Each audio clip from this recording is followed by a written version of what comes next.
আসসালামু আলাইকুম। আশা করি সবাই ভালো আছেন।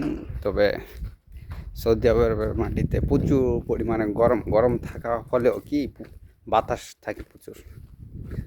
বাতাস থাকার কারণে গরম শরীরে লাগে না। আর বাংলাদেশে হালকা গরমে ঘাইমা একদম অবস্থা সিরিয়াস হয়ে যায়। তবে এই যে এত পরিমাণে রোদ উঠছে, রোদের মধ্যে তাকানোর কোনো বাও নাই।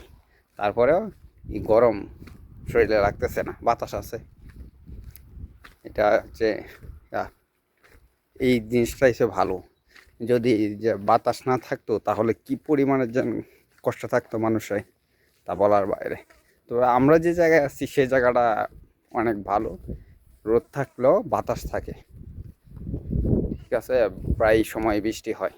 তবে আমরা আছি জিজান, তবে জিজান মেন শহরে যারা থাকে এদের অবস্থা খুবই খারাপ। এরা প্রচুর পরিমাণে, সৌদি আরবে সবচেয়ে বেশি গরম থাকে জিজান।